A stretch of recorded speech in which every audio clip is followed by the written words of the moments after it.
எந்த படம் ஃபங்க்ஷன் விழால நீங்க இருக்கீங்க, எந்த மேடைனால இருக்கீங்க, நடிகரா மாறிட்டீங்க, இனிமேல் டைரக்ட் பண்ண மாட்டீங்களா, என்ன நினைச்சிட்டு இருக்கீங்க? செப்டம்பர் ஆரம்பிக்கிறோம். இதை யார் சொல்லி கொடுத்து சொன்னது? செப்டம்பர் ஆரம்பிப்போம். அப்புறம்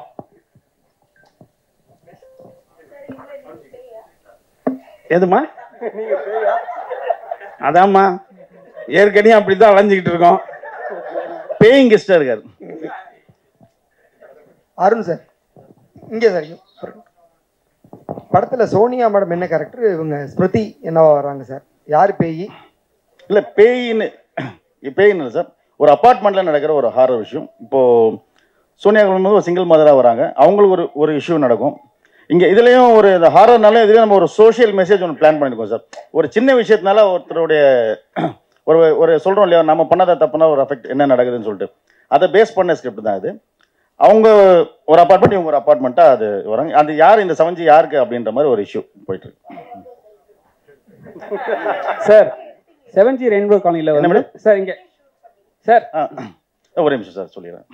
உண்மையிலே ரியலி தேங்க்யூ மேம். அந்த அப்பார்ட்மெண்ட் ரொம்ப தேங்க்ஸ் சொல்லணும். ஏன்னா அந்த அந்த அப்பார்ட்மெண்ட்டை நாங்கள் என்னென்ன பண்ணியிருக்கோம்னு சொல்லிட்டு இதில் பார்த்தா தெரியும். அதுக்கு முன்னாடி நான் வந்து ஒரு 4-5 மந்த்ஸ் வந்து நான் அப்பார்ட்மெண்ட்ஸ் தேடினா எங்கேயுமே கொடுக்கல. ஏன்டா கொடுக்க மாட்டேன்றாங்கன்னு எனக்கு அப்போ புரியல. நாங்கள் ஷூட்டிங் முடிச்சப்போ தான் எனக்கு தெரிஞ்சது ஏன் தர மாட்டேன்றாங்கன்னு சொல்லிட்டு. ஏன்னா பிகாஸ் ஷார்ட் டேர்ம் அந்த அப்பார்ட்மெண்ட்டை ஒரு 7th floor அப்படியே பிளாஸ்ட் பண்ணியிருக்கோம், ஃபுல்லாக பர்ன் பண்ணியிருக்கோம். அது அந்த படத்தில் வர எல்லா சீக்வன்ஸும் அதே அப்பார்ட்மெண்ட் தான் பண்ணியிருக்கோம். வேற ஒரு செட்டாவோ எங்கேயுமே நம்ம போட்டு பண்ணல, எல்லாமே லைவ்ல பண்ணியிருக்கோம். அதனால அந்த அப்பார்ட்மெண்ட்ல வந்து இந்த என்ன கண்ணா அப்பார்ட்மெண்ட் நேம் அது நம்ம ஷூட் பண்ணோமே, எஸ்எல் அப்பார்ட்மெண்ட் வேளச்சேரியில் இருக்கு. ரொம்ப நேத்தோட அவங்களுக்கு தேங்க்ஸ் மெசேஜ் சென்ட் பண்ணி தான் வந்தேன். Thank you sir. இதில் சோனியா அகர்வால் மேடம் வந்து பேயா காட்டியிருக்கேன்ட்டு ஒரு விஷயம் சொல்கிறாங்க. ஆனால் வந்து 7G ரெயின்போ காலனியில் வந்து அவங்கள அழகிய வந்து ஒரு ஆவியாக காட்டியிருப்பாங்க. இதில் ஏன் அவங்களுக்கு பேயா காட்ட உங்களுக்கு என்ன வந்தது? எதில் ஆவியாக காட்டியிருப்போம்? இது 7G ரெயின்போ காலனியில். ஆமாம், அதில் சில செத்துருவாங்க, செத்துட்டு அவனோட மைண்ட் தாட்டில் வந்து அழகிய ஆவியாக தான் காட்டியிருப்பாங்க. இதுலேயும் அழகாக தான் காமிச்சிருக்கோம். அவங்க ஃபேஸ் நம்ம எதுவுமே இது பண்ணல. இதுதான் நீங்கள் பார்த்தீங்கன்னா அதோட இதில் ரொம்ப அழகாக இருப்பாங்க. இல்லை சார், இதுக்கு நான் சொல்லலையா, நல்லா முதலே சொல்லிட்டேன். அப்புறம் நம்ம டைட்டில் லுக் கொடுக்கும்போதே நான் அப்பயே ஒரு ப்ரெஸ் மீட் மாதிரி வச்சு நான் சொல்லிட்டேன். அதுக்கு இது நம்ம எதுவுமே பிளான் பண்ணல, அது சொல்ல எல்லாமே கோஇன்சிடென்ட்டாக நடந்த விஷயம் தான் இது. சார், சித்தார்த் விபின் வந்து மியூசிக் டைரக்டரா இல்லை நடிக்கிறாரா, பேக்கேஜா உங்கள்கிட்ட பேசுறாரா படங்களுக்கு, கொஞ்சம் சொல்லுங்களேன். இல்லை, படம் பார்த்தீங்கன்னா கண்டிப்பாக எல்லாரும் பேச வைப்பார். பேக்ரவுண்ட் ஒர்க் வந்து அவ்வளோ பிரமாதமாக கொடுத்துருக்காரு அவர். நாங்கள் இது மாதிரி ஒரு டீம் ஷோ மாதிரி பார்த்தோம். சவுண்டு கேட்டு எனக்கு கையில் காமிச்சார், எனக்கு இவ்வளோ கூஸ் பம்ப்ஸ் வந்து பார்த்தீங்களா அப்படின்னாரு. ஆமாங்க, நல்லா பண்ணியிருக்கீங்க அப்படின்னு சொல்லி எனக்கு வந்தது அப்போ. அதனால அவ்வளோ ஒர்க் பண்ணியிருக்கோம். ப்ளஸ் வந்து இதில் வந்து நான் ஆக்சுவலாக வந்து இந்த ரோலே வந்து நான் சித்தார்த் மாரி சாரோடைய ஒரு ரோல் தான் நான் ஃபஸ்ட்டு ட்ரை பண்ணேன், ஆடிஷன் பண்ணேன். அன்எக்ஸ்பெக்டடாக ஒரு இதில் மீட் பண்ணி பேசும்போது இது மாதிரி போயிட்டு இருக்குன்னு சொன்னேன். அப்போ ஒரு மைண்டில் வந்து இவர் பண்ணாது கரெக்டாக இருக்குன்னு சொல்லிட்டு ஃபஸ்ட்டு மூவியில் வந்தார். அப்புறம் நமக்கு பேக்ரவுண்டுக்கு சார். இப்போ ஒரு படத்தில் வந்து 2 ஹீரோ வச்சு பண்ணிடலாம் ஈஸியாக. ஆமாம், 2 ஹீரோயின் வச்சு பண்ணுறது ரொம்ப டாஸ்க்கு. ஏதாவது டாஸ்க் வந்து உங்களுக்கு பெருசாக இருந்ததா? இல்லை, நான் வெப்பிலே வந்து 5 பேர் வச்சு பண்ணியிருக்கேன் இல்லையா, அதனால அது நான் ரெண்டுமே வந்து அழகான ஹீரோயின். சரிங்களா? யாரும் வந்து சீன்ஸா இருந்தாலும் சரி, ஒரு ஷெட்யூலா இருந்தாலும் சரி, அவங்களுக்குள்ள சீன்ஸை வந்து ஃபர்ஸ்ட் எடுத்துன்னு தான் சொல்லுவாங்க. ஆமா. சோ உங்களுக்கு ஏதாவது டாஸ்க் அது மாதிரி இருந்ததா? கொஞ்சம் கஷ்டம். இல்ல அப்படி இல்லை, நான் இவங்களை சொன்னா இல்லை அவங்கள எடுத்துருங்கன்னு சொல்லுவாங்க, அவங்ககிட்ட சொன்னா இல்லை இவங்களை ஃபர்ஸ்ட் எடுத்துருங்கன்னு சொல்லுவாங்க. அதனால அந்த பிரச்சனை வந்து கடைசியில் ஸ்மிருதி வெங்கட் மேடம் இல்ல அவங்க சீனியர், அவங்க பண்ணிட்டுமேன்னுவாங்க. அவங்கள கேட்டா இல்ல அவங்க ஃபர்ஸ்ட் வந்து போறாங்க, அவங்க பண்ணிட்டுமேன்னுவாங்க. அப்படிலாம் ஒண்ணும் இல்லை, அவங்கள்ட்ட கொடுங்க. ஸ்மிருதி வெங்கட், இந்த படத்துல நீங்க ஹீரோயினா, சோனியா அகர்வால் ஹீரோயினா? கதை தான் ஹீரோயின். நல்ல கதையா இருக்குல்ல. டைரக்டர் சார் நீங்க சொல்றீங்க இப்ப வந்து தமிழ் இண்டஸ்ட்ரியில வந்து சுப்பிரமணியன் அண்ணா கூட சொன்னாங்க, தமிழ் இண்டஸ்ட்ரியில வந்து நகைச்சுவை நடிகர்கள் கம்மி ஆயிட்டாங்க, நம்ம கல்கி மாதிரி ஒரு ஆளு வந்து வரணும் அப்படின்னு சொல்லிட்டு பெருமையாக பேசுறாங்க. ஏன் உண்மையாலுமே வந்து நகைச்சுவை நடிகர்கள் வந்து சரியா வந்து உங்களை கோஆப்ரேட் பண்ண மாட்டாங்களா, இல்லை வந்து பெரிய இடத்துக்கு அவங்க ஹீரோவா மாறுறதுனால வந்து உங்களால வந்து அவங்களை கான்டெக்ட் பண்ண முடியலையா? இல்லை அப்படி இல்லை சார், கோஆப்ரேட் பண்ண மாட்டாங்கல்ல. இங்கே யாராக இருந்தாலும் முட்டி போது தான் சார் வரணும். இப்போ என்ன கூட இப்போ நான் பார்த்தீங்கன்னா யார்ட்டையும் ஒர்க் பண்ணல, இப்போ நான் போய் ஒரு ப்ரொடக்ஷன் கம்பெனியில் சான்ஸ் கேட்க முடியுமா? ஃபர்ஸ்ட் கொஸ்டின் என்ன கேட்பாங்க? யார்கிட்ட வந்தீங்க, என்ன பண்ணீங்கன்னு சொல்லி கேட்பாங்களே. இங்கே எல்லாருமே அவங்க அடையாளம் தேடணும்னா முட்டி மோதிட்டு தான் வரணும். அவங்க வந்து ஸ்டாண்ட் பண்ண அப்புறம் தான் இவங்க இதுக்கு பொருத்தமாக இருப்பாங்களேன்னு யோசிப்பாங்க. அது வரையும் அவங்க வந்து ஸ்ட்ரகிள் பண்ணி. இப்போ குரங்கு பொம்மை எப்போ நினச்சார் கல்கி? நான் அப்பயே சொன்னேன், இந்த எக்ஸ்பிரஷன்ஸ், இந்த பர்ஃபார்மன்ஸ் இது நல்லா வரும்னா ஒரு கேப்பு. அந்த கேப் வந்து என்னென்னா, இப்போ எனக்கும் சேர்த்து தான் சொல்கிறேன், அந்த கேப் தான் வந்து சினிமா கற்றுக் கொடுக்கும் சார். இங்கே எப்படி சர்வை பண்ணணும் நம்ம நினைப்போம் இல்லையா? இது மட்டும் ஸ்க்ரீனில் வந்துட்டா நாளையிலேருந்து பார் அப்படின்னு யோசிப்போம் இல்லையா? அது இல்லை சினிமா. சினிமா ஒரு விஷயத்தை கற்றுக் கொடுக்கும். அதை நம்ம கரெக்டாக நம்ம சினிமாவுக்கு நான் எப்பவுமே சொல்லுவேன், சினிமாவை நம்ம நேர்மையாக நேசிச்சோன்னா சினிமா நம்மளை எப்பயுமே கைவிடாது சார். என்னைக்குனாலும் நம்ம தேடி வந்து நமக்கு அந்த ரெஸ்பெக்ட் கொடுக்கும். நம்ம சினிமாவை நேர்மையாக நேசிக்கணும். அப்போ கல்கி வந்து அந்த வெற்றி திட்டத்தை வந்து நிரப்பிடுவாரா 2 வருஷத்துக்குள்ள? இல்லை, ஆல்ரெடி நிரப்பிட்டாரு. ஆக்சுவலாக நான் லாஸ்ட் மந்த் பேசுவேன், தம்பி ஆஃபீஸ் வரீங்களா?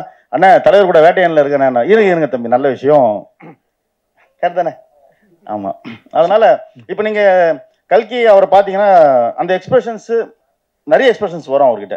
நீங்கள் சாதாரண ஒரு விஷயம் சொல்லும் போது ஆக்சுவலாக இதில் ஒரு சீக்வன்ஸ் பண்ணலான்னு சொன்னோம். சும்மா சொன்னவர்கிட்ட கண்டிப்பாக பண்ணலான்னு செகண்ட் ஹாஃபில் வந்து பயங்கரமாக அது ரெஸ்பான்ஸ் இருக்கும். சும்மா ஒரு வீட்டில் போய் அவர் மாட்டிப்பார். இந்த சந்திரமுகியில் வடிவேல் சார் வருவா இல்லையா? அந்த மாதிரி ஒரு வீட்டில் போய் மாட்டிட்டு யாருமே இல்லை, அந்த தம்பி தனியாக இருக்கும்போது ஃப்ரிட்ஜில் போய் திங்ஸ்லாம் எடுத்து சாப்பிட்ருவாரு. நான் போய் பார்த்துக்கிறமான்றப்ப அந்த வீட்டில் இப்போ 2 பேர் வேற இருப்பான். அந்த வீட்டில் மாட்டி என்ன பண்ண, சும்மா சீக்வன்ஸ் சொன்னேன், நல்லா என்ன பண்ணலாம். இல்லை, இது நம்ம ஹியூமர் வைக்கிற மாதிரி ஐடியாவே இல்லை, இது இந்த ஸ்டைலில் பண்ணணும் பிளான் பண்ண. நெக்ஸ்ட்டு ஆல்மோஸ்ட் ஸ்கிரிப்ட்லாம் ஓகே ஆயிடுச்சு. இன்னும் ஒரு ஆகஸ்ட் செப்டம்பரில் black humour, full and full black humour, இந்த கோலமோல் கோகிலா, இந்த டாக்டர்லாம் அந்த ஸ்டைலில் பண்ணுறோம். கல்கியை வந்து அதில் பெருசாக பார்ப்பீங்க. அவருக்குன்னே ஒரு பெரிய ட்ராக் அதில் இருக்குது. சுமதி மேடம், நீங்கள் இந்த 7G ரெயின்போ காலனி படம் பார்த்தீங்களா? அப்போ என்ன படிச்சுட்டு இருந்தீங்க? இந்த படத்தில் உங்களுக்கும் சோனியா அகர்வாலுக்கும் என்ன தொடர்பு? ஆக்சுவலி அப்போ நான் ஸ்கூலில் இருந்தேன். பட் அதான் மேமோட நான் மூவிஸ் பார்த்து வளர்ந்துருக்கேன். ஸோ அவங்களோட நடிக்கும் போது எனக்கு ரொம்ப சந்தோஷமாக இருந்துச்சு. அண்ட் ஐ திங்க் எனக்கு அந்த ஒரு பிளெஸிங் இருக்குன்னு நினைக்கிறேன். நான் முதலேருந்து பண்ண மூவிஸில் தான் நிறைய பெரிய ஸ்டார்ஸ் நடிச்சிருக்காங்க. ஸோ நல்ல ஒரு லேர்னிங் எக்ஸ்பீரியன்ஸ். மேம் கிட்ட என்ன கற்றுக்கிட்டேன்னா ரொம்ப காமாக இருப்பாங்க. அவங்க அவ்வளோ சாஃப்ட் அண்ட் காம். பட் அந்த சீனுக்கு வந்துட்டாங்கன்னா அப்படியே கம்ப்ளீட்லி டிஃப்ரெண்ட் பர்சன். அண்ட் அவ்வளோ பெரிய ஆர்டிஸ்ட் ரொம்ப சிம்பிளாக எவ்வளோ ஒரு டவுன் டு அர்த்தாக இருப்பாங்க. ஸோ நம்ம ஃப்யூச்சரில் எப்படிலாம் இருக்கணும் அப்படின்னு சொல்லிட்டு and she take so much care of every one. And எல்லாரையும் கன்சிடர் பண்ணுவாங்க, எல்லாரையும் கம்ஃபர்டபுள் ஆக்குவாங்க. அண்ட் ஒரு பெரிய ஆர்டிஸ்டாக இருக்கும்போது நம்ம கூட நடிக்கும்போது நம்ம எல்லாருக்குமே ஒரு ஐயோ நம்ம எதுவும் பண்ணிடக்கூடாது அந்த ஒரு ஃபீல் இருக்கும்ல. ஆனால் அவங்களோட நடிக்கும்போது அவங்க she mat sure every one very comfortable. So அந்த மாதிரில I think I'm very blessed to work with Sonia ma'am. And I'm also very blessed to work with இந்த மாதிரி நிறைய பெரிய ஆர்டிஸ்ட். ஆக்சுவலி சுப்ரமணிய சிவா சாரும் நாங்கள் மாறனில் மீட் பண்ணோம். ஸோ சாரோட அப்போவே எனக்கு அந்த என்டையர் டீமில் என்னை ஃபர்ஸ்ட் கம்ஃபர்டபுள் ஆக்குனது சார் தான். ஸோ இங்கே அவரோட சேர்ந்து நடிக்கிறதும் எனக்கு ரொம்ப சந்தோஷமாக இருக்குது. சார் இப்போ வந்து சுப்ரமணிய சிவா சார் வந்து இப்போ நடிகர் ஆகிட்டாரு. ஆனால் டேரக்டர் சில டைமில் வந்து எட்டி பார்க்கும். உங்கள் படத்தில் ஏதாவது வந்து எட்டி பார்த்தாரா டேரக்டரா? இல்லை, எட்டியில் கூடவே உட்காந்து பார்த்தாரு, ஃபுல்லாக பார்த்தாரு. அதில் வந்து நிறைய என்கரேஜ் பண்ணுவார். அதனால் இன்னொரு விஷயம் சோனியா அகர்வால் மேம் பற்றி சொல்லி ஆகணும். அவங்க நிறைய சீனியர் டேரக்டர்ஸ் கூட ஒர்க் பண்ணியிருக்காங்க. ஏன்னா ஃபர்ஸ்ட் டே ஆர்டிஸ்ட் அவங்க அவ்வளோ ரெஸ்பெக்ட் பண்ணாங்க. ஒரு சீக்வன்ஸ் நம்ம எப்படி சொல்கிறோம் அவ்வளோ அவங்க உள்வாங்கிட்டு ஒரு சீனியர் ஆர்டிஸ்ட் என்ன ஒரு ப்ளஸ்னா டேரக்டர்ஸ் கிட்ட இருந்து ஒரு கரெக்டான ஒரு வே இருந்தால் அவங்க எந்த ஒரு இதுவும் பண்ண மாட்டாங்க, ஃபுல் கோஆப்ரேஷன் கொடுத்துருவாங்க. நான் சொல்லிட்டேன் முதல்ல அண்ணன் சுப்ரமணிய சிவா அண்ணன் அவர் கூட இருந்தார், எல்லாம் பார்த்தாரு, இப்படி பண்ணலாமான்னு கேட்பாரு, பண்ணலாம். அதான் நிறைய எனக்கு கைடாகவும் இருந்தார். சுப்ரமணியம் சார், அந்த போஸ்டர்ல உங்க படமுமே இல்லையே, சஸ்பென்ஸ். கண்ணாடியோட கண்ணாடி இல்லைன்றதால வந்து உங்களுக்கு அடையாளம் தெரியாம போச்சா? என்ன கேட்டு நடிச்சிருக்கீங்க? என்னவா என்ன அதான் சஸ்பென்ஸ். டைரக்டர் கிட்ட கேட்குற கேள்வி என்கிட்ட கேட்குறீங்க. அண்ணா இப்படி சொன்ன மாதிரி டிஎஸ்ஆர் சொன்னா தெரியுமா, 200 300 கவுண்ட் பண்ணி அண்ணன் சொல்லுவார். இவனை சினிமாக்காரனுங்க மேடையில் ஏறிட்டா 600 புறநானூறும்பானுவேன், இறங்கி வந்துட்டா 100 200 அலைய விடுவானுங்கடா அப்படின்ற மாதிரி. என்னன்னு கேட்டால் ஒரு விஷயம், இப்போ யாரோ காமெடி நடிகர்கள் பற்றி கேட்டாங்க. என்னன்னு கேட்டால், அதாவது ஒரு 7 நடிகர்கள் இருக்காங்கன்னு வச்சுங்களேன், பெரிய நடிகர்கள். ஆனால் கதை சொல்கிறவன் கிட்டத்தட்ட 2000 3000 பேர் கதையை வச்சுக்கிட்டு இருக்கான் ரெடியாக. அப்போ என்னன்னா ஃபேமஸாக உள்ளவங்க அடுத்த யாரை வச்சு எடுக்கலான்னும் போது அது ஒரு காமெடி ஆர்டிஸ்ட்டை வந்து ஹீரோ ஆக்கணும்னு நினைப்பாங்க, வில்லனுங்களை வந்து ஹீரோவாக ஆக்கணும்னு நினைப்பாங்க. ஏன்னா அவன் ஒரு ப்ரொடியூசர்கிட்ட போகும்போது ஒரு ஃபெமிலியர் ஒரு ஃபேஸ் வேணுன்றதுக்காக தான். அதில் என்னன்னு கேட்டிங்கன்னா, இது நாகேஷ் காலத்திலேருந்து, தேங்காய் சீனிவாசன் காலத்திலேருந்து, சுருள்ராஜன் காலத்திலேருந்து எல்லாமே ஹீரோன்னு நடிச்சிருக்காங்க காமெடி ஆர்டிஸ்ட்லாம். ஏன் நல்ல கதை இருந்தால் நம்ம டிஎஸ்ஆரை கூட நீங்கள் ஒரு கதை நாயகனாக ஆக்கிடலாம், அதில் எந்த இதுவும் கிடையாது. ஆனால் சினிமான்றது வந்து யாரை வேணாலும் எப்போ வேணாலும் இப்படி ஹாரூன் சொன்ன மாதிரி மிகச்சிறந்த ஒரு இடத்துல வைக்கிறதும் இருக்குது. பல பேரை வந்து ஒரு 10 வருஷம் கழிச்சு உண்டாகிறதும் இருக்குது. எனக்கு தெரிஞ்சலாம் செந்தாமரை திருடாதிடியில் வந்து தனுஷ் அம்மாவை செந்தாமரை ஒய்ஃப் தான் நடிச்சிருப்பாங்க. செந்தாமரை 55 வயசுக்கு மேலே தான் ஒரு பெரிய வில்லனே. அதுக்கு முன்னாடிலாம் அவ்வளோ நாடகம் நடிச்சிருக்காரு. தங்கப்பதக்கம்னு ஒரு படம், சூப்பர் ஹிட் படம் ஐயா நடிகர் திலகம் நடிச்சிருக்கல. அதில் வந்து 100வது நாள் அந்த நாடகத்தில் ஹீரோ வந்து செந்தாமரை தங்கப்பதக்கத்துக்கு. அதில் 100வது நாள் அந்த நாடக விழாவுக்கு போனவர் தான் நடிகர் திலகம். அவர் அந்த நாடகம் பார்த்துட்டு இதை ஏன் நம்ம சினிமாவை எடுக்கக்கூடாதுன்னு அவர் நடிச்சிட்டார் நடிகர் திலகம். ஆனால் 100 நாள் நடித்த அந்த செந்தாமரை என்ன ஃபீல் பண்ணியிருப்பார். ஆனால் டி ராஜேந்திரன்ற ஒரு மனிதன் வந்து செந்தாமரை மிகப்பெரிய வில்லன் ஆகிறார். அப்போ அது வரைக்கும் இங்கே சினிமாவில் வெயிட் பண்ணிக்கிட்டு தான் இருக்கணும். காலங்கள் வந்து யாரை வேணாலும் எப்போ வேணாலும் பெரிய ஆள் ஆகும். ஆனால் எப்போன்னு யாருக்கும் தெரியாது. அதான் சினிமாவுடைய மேஜிக். இப்போ இங்கே இருக்கிற நிறைய பேரே வந்து நடிக்க வந்திருக்கலாம். பத்திரிகையாளர் பெரும்பாலும் இந்த டைரக்டர் ஆகணும்னு வந்திருக்கலாம். இந்த ஜெகன் வந்து மிகச்சிறந்த பாடலாசிரியராக வர்றான், இப்போ நடிகனாக வர்றான் இல்லையா. யாரை எந்த இடத்துல கொண்டு வருவோன்றதை சினிமா வச்சிருக்கிற ரகசியம். எதிர்காலம் வந்து எல்லாருக்குமான ஒரு பொக்கிஷங்களை வச்சிருக்கு. ஆனால் யார் யாருக்கு எப்போ வச்சிருக்குன்னு தெரியாது. ஆனால் அதுக்காக நம்ம வெயிட் பண்ணிட்டு இருக்கோம் இல்லையா. அந்நியனில் வர்ற ரெமோ மாதிரியும் இருக்கானா. டேரக்டர் சார், நீங்க டைட்டில் ஃபிக்ஸ் பண்ணும்போது சோனியா அவர்கள் உள்ள இருந்தாங்களா, இல்ல டைட்டில் ஃபிக்ஸ் பண்ணதுக்கு அப்புறம் தான் உள்ள வந்தாங்களா? அது ஒன்று. நெக்ஸ்ட் வந்து ஒரு மியூசிக் டைரக்டரை வந்து நடிக்க வச்சிருக்கீங்க. அவர் வந்து இனிமேல் நடிக்க போகலாமா இல்லை மியூசிக் போகலாம்னு சொல்லிட்டு ஒரு டேரக்டரோட ஒரு பாயிண்ட் ஆஃப் வியூ என்னன்னு சொல்லுங்க சார். இது நீங்கள் அப்பார்ட்மெண்ட் பூஜைக்கு வந்தீங்க ஞாபகம் இருக்குங்களா? அப்புறம் என்ன ஒரு கொஸ்டின் கேட்டீங்க, ஏன் டைட்டில் ஃபிக்ஸ் பண்ணாமல் ப்ரொடக்ஷன் நம்பர் 1, 2லாம் போகிறீங்க. அப்போ சொன்னேன் ஒரு நல்ல டைட்டிலுக்காக வெயிட் பண்ணோம் சார். நீங்கள் ஞாபகம் இருக்கும்னு நினைக்கிறேன். ஞாபகம் இருக்குங்களா? ஒரு நல்ல டைட்டிலுக்காக வெயிட் பண்ணோம் சார். ஃபஸ்ட் நம்ம ஸ்கிரிப்டை கரெக்டாக போயிட்டோம்னா நம்ம டைட்டில் ஃபஸ்ட்டு ஃபிக்ஸ் பண்ணிவிட்டு அப்புறம் படம் பண்ண இல்லை அந்த டைட்டில் இதுக்கு ஆப்டா இல்லையா, வேறு டைட்டில் சொல்லியிருக்கலாமோ, இப்போ ஃபிக்ஸ் பண்ணிட்டோன்னு ஒரு ஃபீல் இருக்கும் சார் சொன்னேன் இல்லையா. அந்த மாதிரி அமைஞ்சது தான் சார் இந்த 7G. அதான் நெக்ஸ்ட் சித்தார்த் பின் இது நீங்கள் தான் சொல்கிற மாதிரி இந்த 2 கண்ணில் எந்த கண்ணு நல்ல கண்ணுன்னு கேட்டேன். ஆஸ் அ டைரக்டராக பார்க்கும்போது அவர் ஆக்ட் பண்ணலாம், டெக்னீஷியனாக பார்க்கும்போது மியூசிக் பண்ணலாம். அடாடா, இசையமைப்பாளர்களில் ஒரு நடிகன், நடிகனில் ஒரு இசையமைப்பாளர்.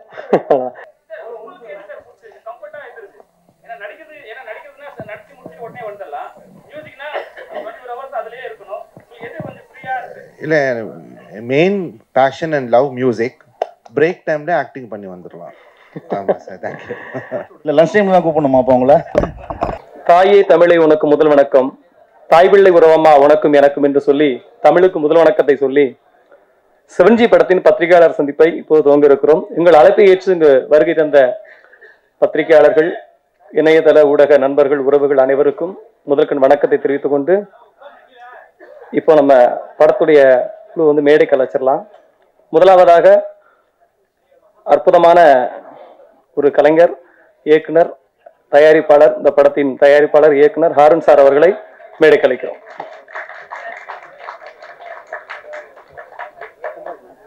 அதனைத் தொடர்ந்து இந்த படம் கருவாக காரணமாக ஹாரூன் சார் இருந்தாலும் இது உருவாகி வளர்வதற்கு காரணமாக இருக்கும் மதிப்புக்குரிய மகேந்திரன் சார் அவர்களை மேடை கலைக்கிறோம்.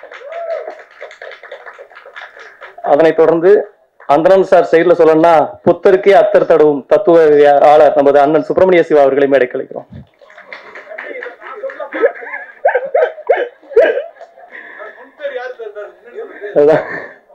அடுத்ததாக இசையில்லா வாழ்வு திசையில்லா பாதை என்று சொல்வார்கள்.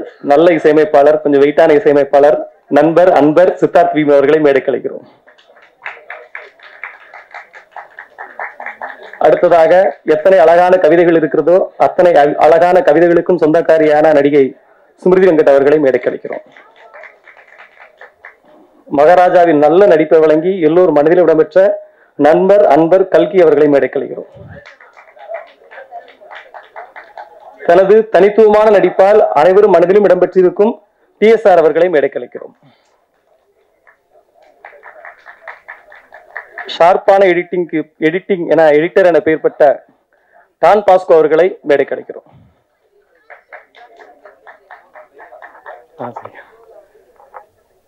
அடுத்ததாக ஒளிப்பதிவாளர் கண்ணன் அவர்களை மேடை கலைக்கிறோம். நடன இயக்குனர் ரிச்சர்ட் அவர்களை மேடை கலைக்கிறோம். நடிகர்கள் அஸ்வின் அவர்களையும் ஷாம் அவர்களையும் இடைக்கழிக்கிறோம். மாஸ்டர்ஸ் படத்தின் நிர்வாக தயாரிப்பாளராக இந்த மேடையை அலங்கரித்துக் கொண்டிருக்கும் அண்ணன் கே செல்வா அவர்கள் மேடையில தான் நிற்கிறாரு. அவரையும் மேடை கழிக்கிறோம். சிவா அவர்களை சுப்பிரமணிய சிவா அவர்களை மேடைக்கு முதல்வாக பேசுவது கலைக்கிறோம்.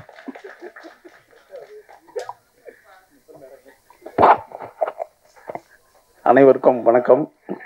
ஆவி பறக்கும் 7G படத்தினுடைய இந்த நிகழ்ச்சிக்கு வந்திருக்கின்ற அத்தனையும் பேரையும் எங்கள் குழுவின் சார்பாக நன்றியோடு வரவேற்கிறோம். இந்த 7G படம் வந்து ஒரு ஹாரர் மூவி அப்படின்றது உங்களுக்கு பெரும்பாலும் தெரிஞ்ச விஷயந்தான். இந்த ஹாரர் மூவின்றது ஒரு ஆவியினுடைய அட்டகாசங்கள் தான்.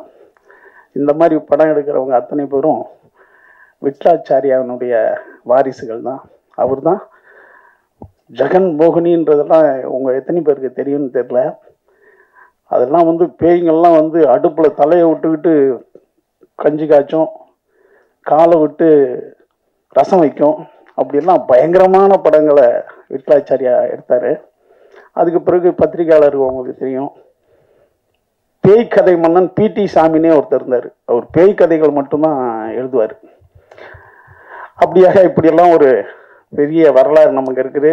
முன்னாடிலாம் வந்து இங்கிலீஷ் படம் தனியாக பார்த்தா அவங்களுக்கு 1 கிலோ தங்கம் தராங்களாம், அது வந்து மெட்ராஸில் தான் அந்த படம் ஓடிட்டு இருக்கான்லாம் எங்கள் தஞ்சாவூரில் பேசிக்குவாங்க.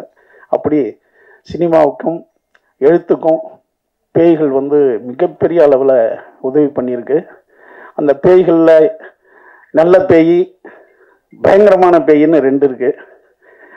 நம்ம மரணத்துக்கு பிறகு ஒரு நல்ல பேயா ஆகுவோமா இல்லை பயங்கரமான பேயா தான் சுத்துவோமான்றது நம்ம மனசாட்சிக்கு தெரியும். ஏன்னா பேய்கள் எல்லாமே அலையிற பேய்கள் அத்தனையுமே ஏதோ மனசுல குறை வச்சுக்கிட்டு இருக்கிறதா ஒரு பொருள் இருக்கு.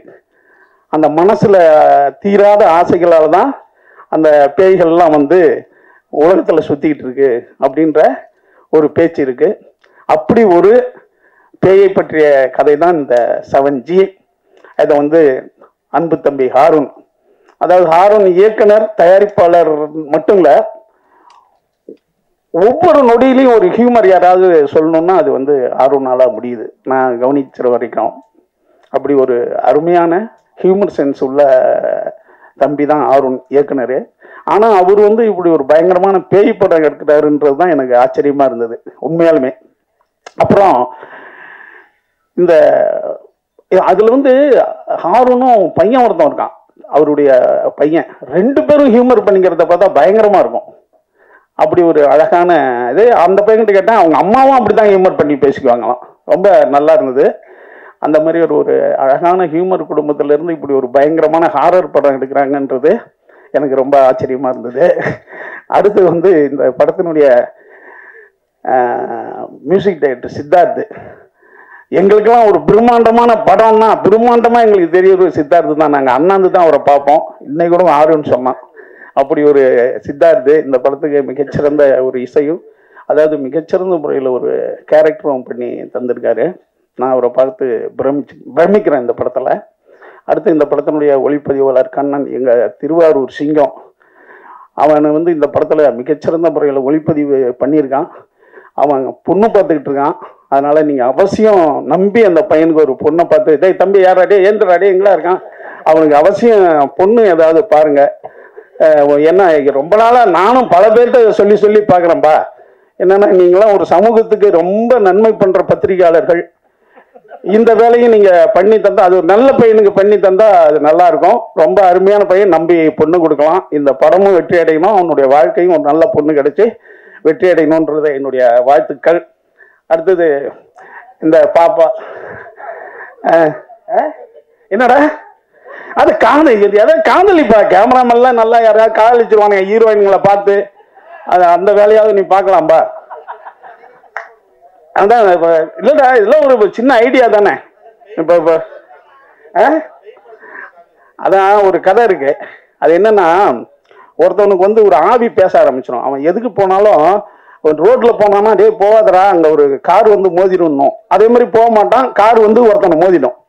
அதே மாதிரி ஒரு இடத்துக்கு போயிட்டு இருப்பான், அங்கே போகாதையா அந்த வீடு இடிஞ்சு விழுதுன்னு ஒரு ஆவி சொல்லணும். அதே மாதிரி அந்த வீடு இடிஞ்சு விழுந்துடும். இப்படியே எங்கே போனாலும் அவனுக்கு என்ன பண்ணுற ஒரு ஆவி அவனுக்கு சொல்லிக்கிட்டே இருக்கும். இது ஒரு வருஷமா சொன்னோன்னே பல ஆபத்துக்குள்ள இருந்து அவன் தப்பிச்சுக்கிட்டே வருவான். ஒரு இடத்துல அந்த ஆவி ஒன்று சொல்ல போவோம், நிறுத்துண்டுவான், உன் வேலையை பாரு நான் பார்த்துக்கிறேன்டுவான். உடனே அந்த ஆவி சொன்னோம், டேய் இவ்வளோ நாளும் உனக்கு நல்லது தான்டா சொன்னேன், ஏன்டா என்னை திட்டுறானா, எல்லாம் டெய்லி நடக்கிறது கெட்டதெல்லாம் நீ சொல்லிட்டு இருக்க, ஒரு நாள் கல்யாணம் நடந்தது எனக்கு, அப்போ நீ சொல்லவே இல்லையா இது ஒரு பெரிய ஆபத்துன்ட்டு அப்படின்னு சொல்கிற மாதிரி. அப்படி நினைக்காதரா, பல பேருக்கு நல்லா தான் இருக்கு.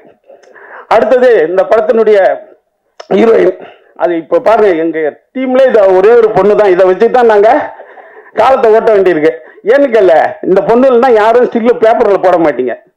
அதனாலேயே சொன்னேம்மா எல்லா போட்டாலையும் நீ வந்துருமா, எங்கள் போட்டெல்லாம் போட மாட்டாங்க, ஏன்னா பார்க்கறதுக்கு ஆள் இல்லைன்றதுக்காகவே அந்த பொண்ணு இன்னைக்கு பெரிய மனசோட இங்கே வந்து எங்களுக்கு உதவி பண்ணியிருக்கு. அப்படியா, அதனால அவங்களுக்கு நன்றி. அடுத்து வந்து டான், எங்கள் டானு எடிட்டரு. நான் டான் போஸ்கோ பார்க்கும்போதெல்லாம் இவர் எடிட்டராக ஒரு ஹீரோவானே பார்ப்பேன். அப்படி வந்து காஸ்டியூம்லையும் தன் சிரிப்பாலையும் தன்னுடைய அணுகுமுறையாலையும் எங்கள் அத்தனை பேரையும் ஆட்கொள்கிற ஒரு சிறந்த ஒரு தம்பி தான் டான் போஸ்கோ. இந்த படத்தினுடைய ஹாரர் மூவிக்கு எப்போதுமே எடிட்டிங் வந்து ரொம்ப ரொம்ப ரொம்ப அவசியம். தேவையான இடத்துல சைலன்ஸுக்கு இடம் கொடுக்கணும், தேவையான இடத்துல ஷார்ப் கட் பண்ணணும். அப்படி சிறந்த முறையில் எடிட் பண்ணிட்டு இருக்கிறாரு. நம்ம அடுத்தது செல்வா, உங்களுக்கு தெரியும், பிஆர்ஓ. அதாவது இந்த இந்த பிரசாத்தை வந்து நீங்கள் ஒரு ஏடன் தோட்டம் மாதிரி உங்கள் பத்திரிகையாளர்கள் அத்தனை பேரும் ஒரு உல்லாசமாக சந்தோஷமாக இருக்கிறதுக்கும், அடுத்து ஒரு ஒரு அதாவது எப்படி கிஷ்கிந்தா மாதிரி, ராமாயணத்தில் வர்ற கிஷ்கிந்தா மாதிரி மிகச்சிறந்த முறையில் இந்த பிரசாத் இருக்கிறதுக்கு காரணமே வந்து அண்ணன் நிகில் முருகன் தான். அவர் தான் வந்து இதை போராடி இந்த இடத்த வாங்கி தந்தார் உங்களுக்கு. உண்மையாலுமே ஒவ்வொரு பத்திரிகையாளர் மட்டும் நானும் நன்றி சொல்லிட்டே இருப்பேன் நிகில் முருகனுக்கு. ஏன்னா இப்படி ஒரு அருமையான ஒரு விஷயத்த நிகில் முருகன் தான் இதை ஏற்படுத்தி தந்தார். நான் ஓனர்கிட்ட 15 தடவை பேசி, அதனால அவருக்கு இந்த நேரத்தில் நன்றி தெரிவிப்போம். அடுத்தது தம்பி டான்ஸ் மாஸ்டரு, கொரியோகிராஃப் பிரமாதமாக பண்ணியிருக்காரு. பேய்கள் ஆட்டம் என்றது எப்படி இருக்குன்னு உங்களுக்கு தெரியும். சாமி ஆட்டமும் பேய் ஆட்டமும் ஏறக்குறைய ஒன்று தான்.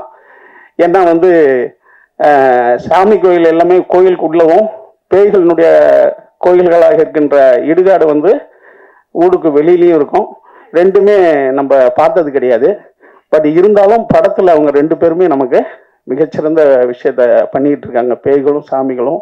அண்ணன் சுந்தர் சி சொல்லுவார், நான் வந்து ஒரு 35 வருஷம் சினிமாவில் இருக்கேன்னா என்னை ஹீரோ ஏமாத்திருக்காங்க, என்னை சினிமாவில் பேய்கள் ஏமாற்றியதே இல்லைன்னு சுந்தர் சி சொல்லுவார்.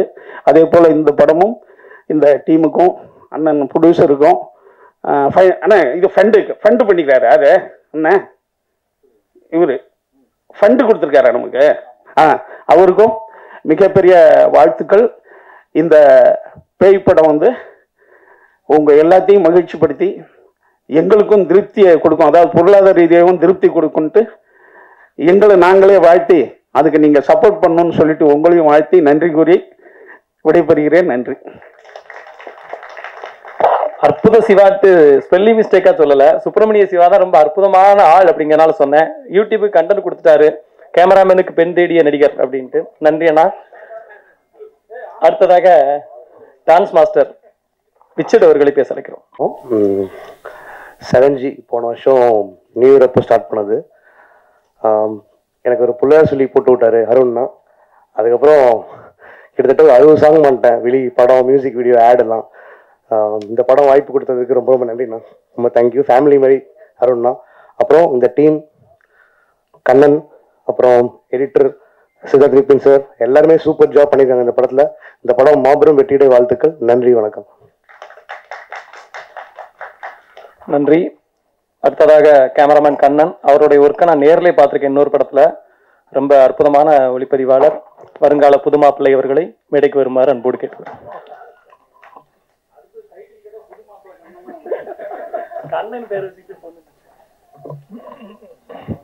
குட் ஆஃப்டர்நூன் மீடியா பீப்புள்ஸ்க்கு எல்லாருக்கும் குட் ஆஃப்டர்நூன்.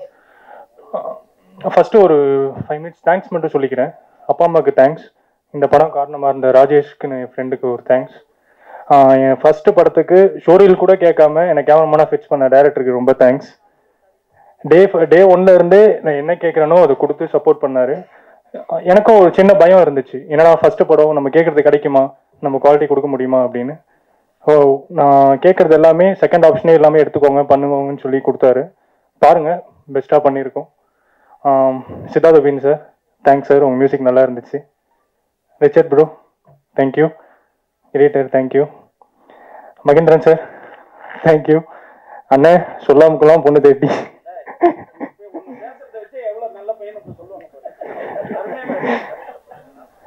வீட்லயும் பார்த்துட்டு இருக்காங்கண்ணே.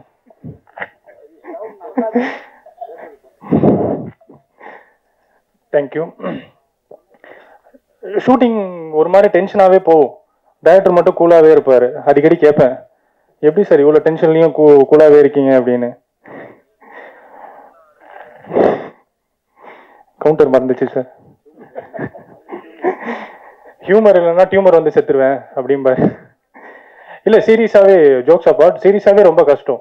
ஏன்னா படத்தில் ஒரு ரோல் ப்ளே பண்ணுறதுனாலே கஷ்டம். கேமராமேன் டைரக்டர் தனித்தனி ரோல் ப்ளே பண்ணுறதே கஷ்டம். ப்ரொடியூசர் டைரக்டர் ரைட்டர் இதை தாண்டி சில சமயம் டான்ஸ் மாஸ்டராகவும் மாறுவார். எல்லா ரோலையும் சிரிச்சுக்கிட்டே பண்ணுவார். அவர் ஃபேஸில் எப்பயுமே நான் டென்ஷன் பார்த்ததே இல்லை. ஷூட்டிங் முடிஞ்சனே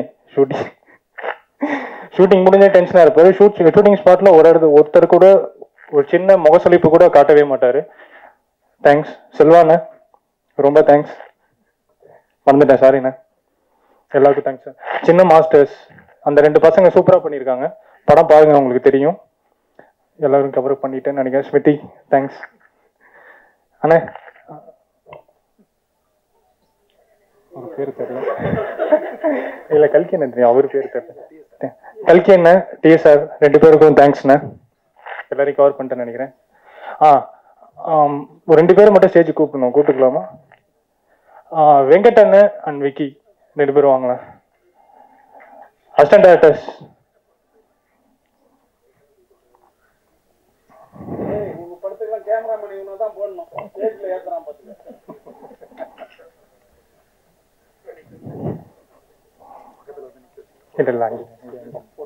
தம்பி போட்டோ வாங்க.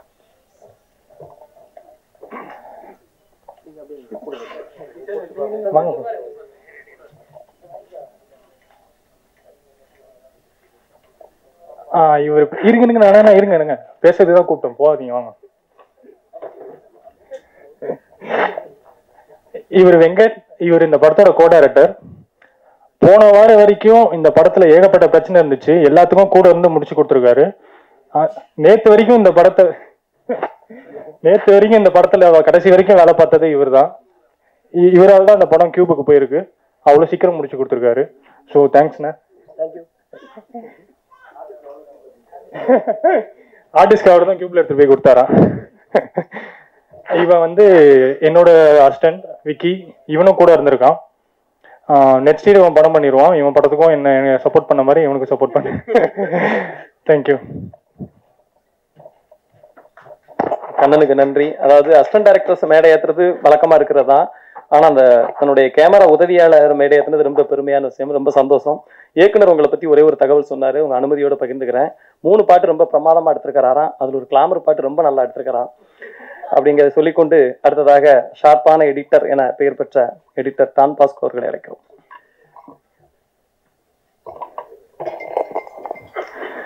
அனைவருக்கும் வணக்கம். ஃபர்ஸ்ட் ஆஃப் ஆல் இந்த டீமில் என்னை அறிமுகப்படுத்தினது வந்து செல்வா சார். செல்வா சாருக்கு தான் நான் ரொம்ப தேங்க்ஸ் சொல்லணும் ஃபர்ஸ்ட் ஆஃப் ஆல். ஏன் அப்படின்னா ஒரு 2-3 இயர்ஸ் பிஃபோரே ஃபஸ்ட்டு சாரோடைய ஒரு படம் வெப்பு, அதுக்கு முன்னாடி எக்கோ எடுத்தாங்க.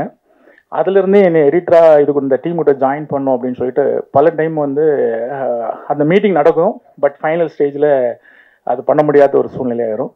இந்த டைம் வந்து கண்டிப்பாக இந்த ப்ராஜெக்டில் நீங்கள் இருக்கிறீங்க, கண்டிப்பாக வந்து பண்ணணும் அப்படின்னு சொல்லிட்டு ஃபஸ்ட்டு என்னை கூட்டிகிட்டு போய் ஹாரன் சார்கிட்ட கொண்டு போய் மீட் பண்ணி இந்த ப்ராஜெக்டை கமிட் பண்ணி இந்த ப்ராஜெக்ட் ஸ்டார்ட் பண்ணி ஒர்க் பண்ணோம். இந்த ப்ராஜெக்ட் வந்து ஸ்டார்டிங் பண்ண சும்மா ஒரு ஷார்ட் அண்ட் டைமில் பண்ணி முடிக்கிறதான ஒரு ப்ராஜெக்டாக தான் இருந்துச்சு. பட் அது கொஞ்சம் சிஜி இதனால் கொஞ்சம் டிலே ஆனதுக்கான ரீசன் ஆச்சு. இல்லைன்னா இது கொஞ்சம் முன்னாடியே ரிலீஸ் ஆகிருக்கும். இப்போது எனக்கு தெரிஞ்சு நான் இப்போது ஹாரன் சார் வச்சு தான் நான் நிறைய பேச வேண்டியிருக்குது. சார் வந்து ஸ்டார்டிங்கில் ஒரு நான் பார்த்து ஒரு 10-15 இயர்ஸில் சாரோட அனுபவம் இப்போ இந்த third film I think. But வந்து ரொம்ப ஒரு எடிட்டிங்கில் ரொம்ப ஒரு எடிட்டருக்கான ஒரு ப்ளசன்ஸாக கொடுக்கக்கூடிய ஒரு டைரக்டர். அந்த உரிமை எல்லா டைரக்டர்ஸும் எங்களுக்கு கிடைக்காது.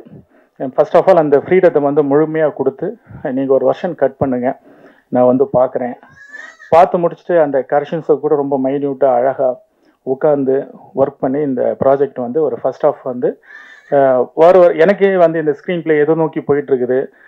ஏன்னா கதை கேட்டுக்கிட்டாலுமே அந்த ஷூட்டிங் ஃபுட்டேஜ் வர எடிட் பண்ணி பார்க்கக்கூடிய டைமில் இது எதுவா இருக்குது அப்படின்னு சொல்லிட்டு ஃபுல் ஜாயின் பண்ணச்சுமோ இந்த ஃபர்ஸ்ட் ஆஃப் வந்து என்டர்லி டிஃப்ரெண்ட். உங்களுக்கு படம் பார்க்கறதுக்கு தெரியும்.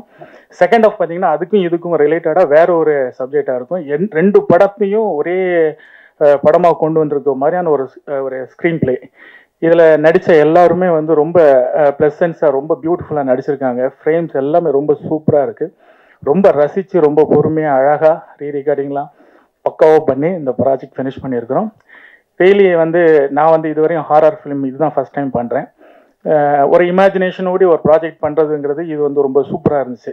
ஏன்னா ஒரு கேரக்டரே ஃபுல்லாக வந்து மெமரியில் அப்படி ஒரு கேரக்டர் இருந்துகிட்டே இருக்கிறாங்க அப்படிங்கிறதோடு இந்த ப்ராஜெக்ட் பண்ணச்சுமோ ரொம்ப நல்லா இருந்திருக்கு. எவ்ரி திங் இந்த ப்ராஜெக்ட் ரொம்ப சூப்பராக இருக்குது. எனக்கு இந்த வாய்ப்பளித்த டைரக்டர் சாருக்கும் whole team 3B Siva sir எல்லாருக்குமே என்னோட மனமார்ந்த நன்றிகள், வாழ்த்துக்கள். தேங்க்யூ. நன்றி. அடுத்ததாக மாஸ்டர்ஸ் 2 பேர் அஸ்வின் ஷாம் அவங்க பேசுவாங்க. அங்கே இருங்க, மைக் வருது, மைக்.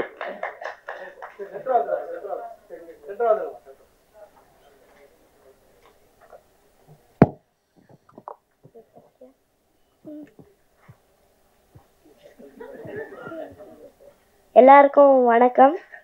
அம்மா அப்பாவுக்கு ரொம்ப தேங்க்ஸ். டைரக்டர் ப்ரொடியூசர் ஹேரோன் சாருக்கு ரொம்ப தேங்க்ஸ்.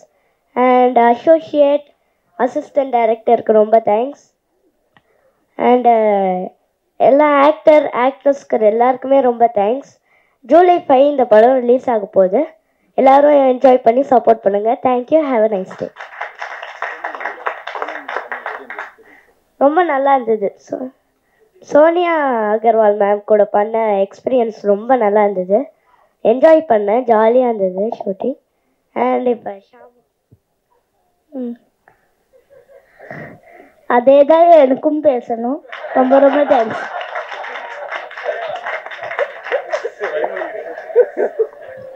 எதனா பேசுறா ஷாம், எதனா ஷாம் எதனா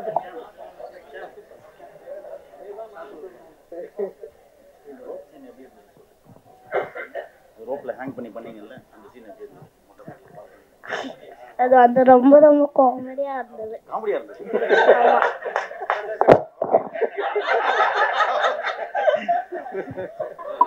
ரொம்ப கியூட்டா பேசினாங்க. அந்த ஷாம் வந்து கவிதாக்கா தயாரிச்ச அந்த தாத்தா படத்துல ஜனகராஜ் சாரோட அற்புதமா நடிச்சிருந்தான். ஒரு நல்ல நடிகன் அவனுக்குள்ள இருக்கிறான்.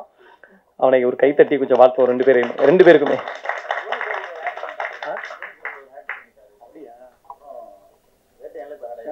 ஓ, ரஜினி சாரோட வேட்டையன், தோனி சாரோடைய ஒரு ஆட் பண்ணிட்டாப்ல. இனிமே அடிக்கிறதெல்லாம் 6 தான், மாற்றமே இல்லை. அடுத்ததாக நமது தனித்துவமான நடிப்புக்கு சொந்தக்காரர் டிஎஸ்ஆர் அவர்களை பேச வைக்கிறோம். அதான் நமக்கு கரெக்ட். மறைக்குமே. சரி, ஓகே ஓகே, மறைக்கும். இல்லை மறைக்கும், மெயின் நீங்கள் தானே. இப்போ என்னன்னு தெரியல, 30 வருஷமா வெறும் கோடிகளில் உள்ள மனிதர்களோட பழகிட்டு டெக்ஸ்டைல் இண்டஸ்ட்ரியில் அந்த மைண்டை மாற்றுறதுக்கு ஒரு நடிகனுங்கிறது சாதாரண, இங்கே மேடையில் வந்து உட்கார்றது அவ்வளோ சாதாரண விஷயம் இல்லை.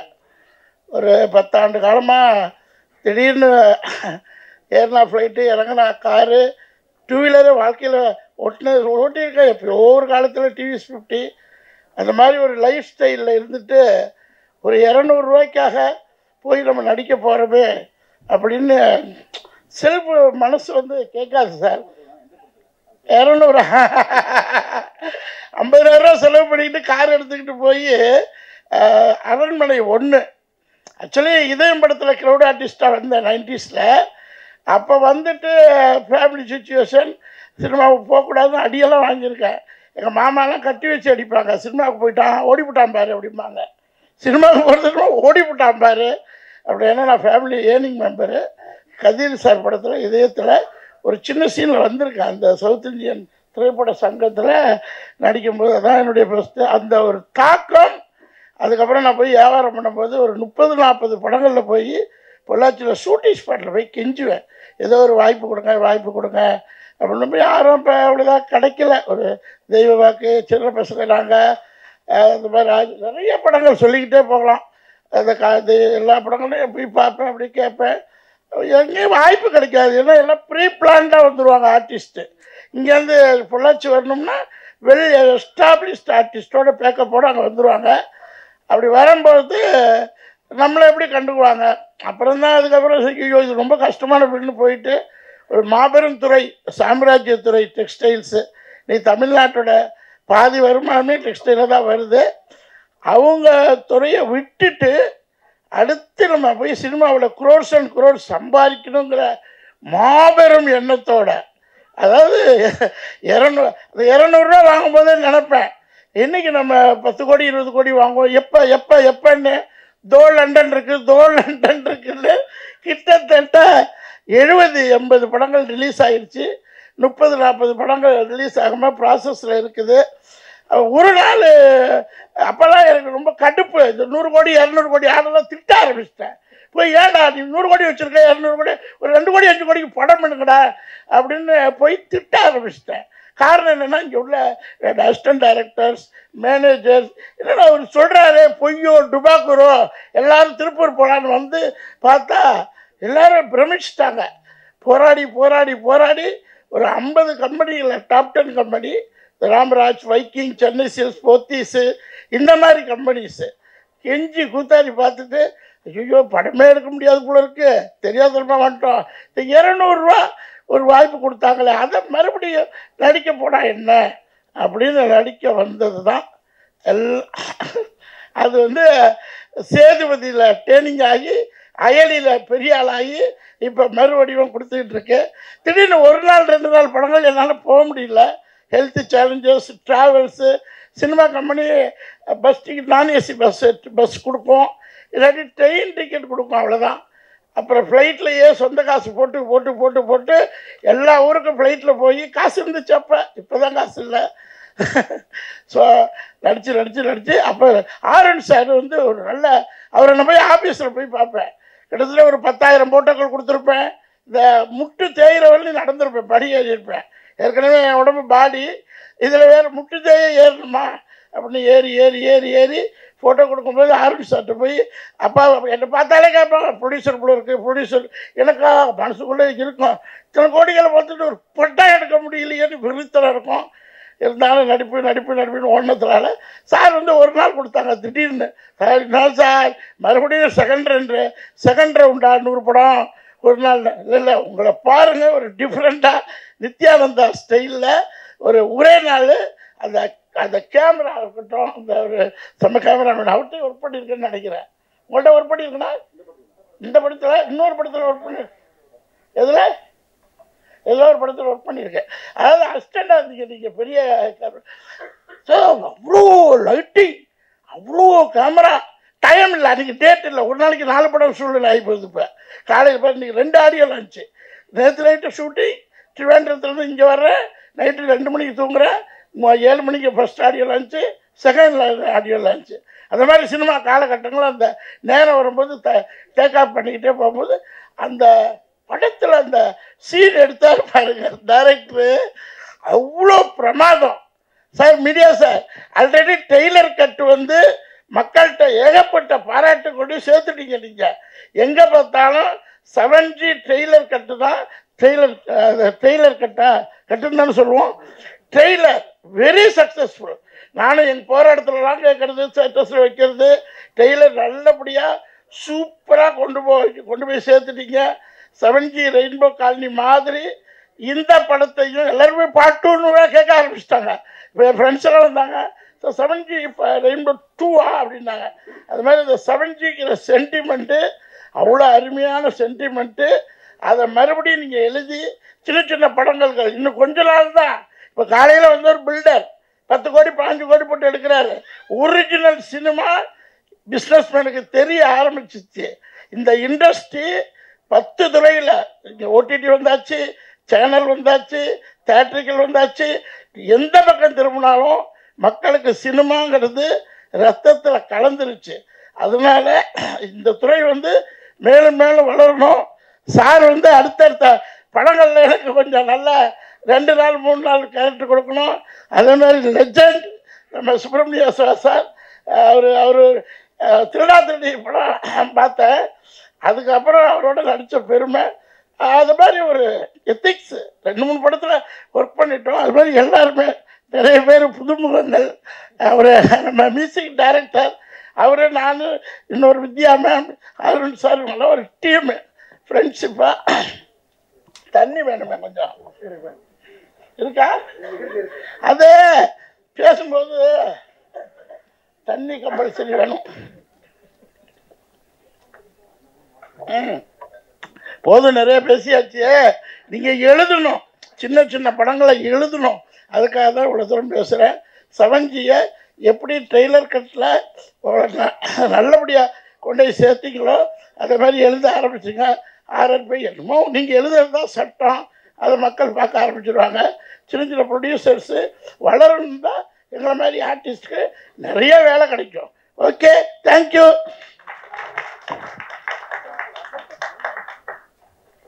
சிவன்ஜி நல்ல படம் என பறைசாட்சி அற்புதமாக உரையாற்றிய சார் அவர்களுக்கு நன்றி. அடுத்ததாக இனிய நண்பர், எல்லையில்லா அன்புக்கு சொந்தக்காரர், சில நேரம் பார்க்கும்போதே பொறாமையா இருக்கு, எப்படி இந்த மனுஷன் எப்போதுமே ஜாலியா இருக்காரு அப்படின்ட்டு, இசையமைப்பாளர் சித்தார்த் விவின் அவர்களை பேரன்பு கொண்டு வீடு கிடைக்கிறோம். கூப்பிடுறீங்களா, மியூசிக் கூப்பிடுறீங்களான்னு கேட்பேன். ஸோ இந்த படத்தில் ஃபர்ஸ்ட் ஆக்டிங் தான் நான் வந்தேன். And then I did the music for the film. So Harun பற்றி சொல்லணுன்னா, சொன்ன மாதிரி செம்ம ஹியூமர் சென்ஸ் இருக்குது. ஆனால் படம் கொஞ்சம் சீரியஸாக தான் இருக்கும். இவர் எப்படின்னா இதே படம் ஸ்பூஃபாக கூட இருக்குது, அவருக்கு சான்ஸ் இருக்குது. பார்ட் 1 பார்ட் 2 மாதிரி. இந்த மூவி ஸ்டோரி ஃபர்ஸ்ட் கேட்கும்போது horror film is always a sure shot, ஒரு சேஃபான ஒரு ஜானர் அது. அந்த பட் ஹருண் இந்த படத்தில் ஒரு டிஃப்ரெண்ட் ட்விஸ்ட் கொடுத்து he has portrayed it. So அது ரொம்ப இன்ட்ரெஸ்டிங்காக இருந்தது. இன்டர்வெல் ரொம்ப கூஸ் பம்ப்ஸ் மூடாக இருக்கும் அது. And this is my second movie horror film. So first படம் காமெடி ஹாரர் படம் பண்ணேன், ஹலோ நான் பேய் பேசுகிறேன், அது முடிஞ்சு இது. So it was very interesting to work in this film and to work with Harun. ஏன்னா lot of ideas he gives, lot of different tones எப்படி யூஸ் பண்ணலாம், லாட் ஆஃப் ரிசர்ச் பண்ணிட்டு நம்ம we went for the film. ஸ்பாட்லேயே நம்ம உட்காரும் போது action சொல்லும் போது தான் ஹாரராக இருக்கும், இல்லைன்னா ரொம்ப ஃபன்னாக இருக்கும். த ஹோல் டீம் ஒரு ஃபேமிலியாக நம்ம ஒர்க் பண்ணோம். அண்ட் அப்பப்போ சார் வீட்டிலேருந்து பிரியாணி எல்லாம் வரும். So that's be fun days. So I hope நீங்கள் எல்லாம் படம் பார்க்கும்போது you will all enjoy the film because Sonia Agarwal ma'am ஒரு சூப்பர் ரோல் பண்ணியிருக்காங்க. Smriti is also done wonderful role. And Sonia Agarwal ma'am கிட்ட ஒர்க் பண்ணும்போது நிறையா I asked a lot of questions to her, and every version she's acted in the film. So how was it to work with this person, that person, and all that? And before action, சொல்றதுக்கு முன்னாடி she'll be one person. As soon as they say action, she turns into a totally different person. The character மாறுறாங்க. And I had a few scenes with her. So it was she was very helpful in those scenes. You know, normally I do a lot of humor in films. In the tadi konja ஒரு சீரியஸான role பண்ணியிருக்கேன். So it was interesting to act with her. அவங்க நிறைய suggestions கொடுத்தாங்க. And overall the whole packaging lala vandirukku, the editing, the choreography, the camera work ellame final out பார்க்கும்போது ரொம்ப இன்ட்ரெஸ்டிங்கா வந்திருக்கு. So thank you all for this wonderful film. And Harun கூட உட்காரும்போது ஒரு ஸ்கிரிப்டுக்கு வரும்போதே அந்த ஸ்பாட்ல he'll start discussing his next movies. So I think ஒரு படமே ஒரு 1 dayல முடிச்சிருவாரு ஒரு scripting session.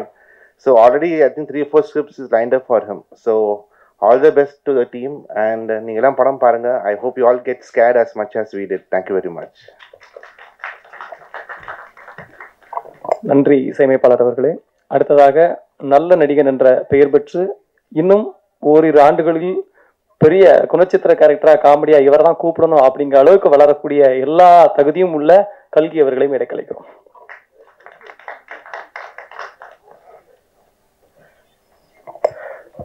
ரொம்ப நன்றி பிரதர்.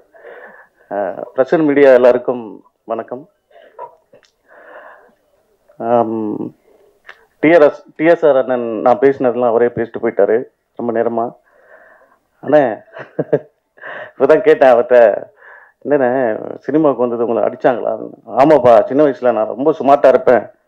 அதில் அடித்தது தான் மூஞ்சிலே எங்கள் மாமன் அடிப்பான், அதில் வீங்கினது தான் மூஞ்சிலாம் அப்படின்னாரு. அண்ணே இந்த படத்தில் ஒரு ஒரு இன்ட்ரெஸ்டிங்கான கேரக்டர். அந்த யூனிஃபார்ம் பார்த்தாவே தெரியும்.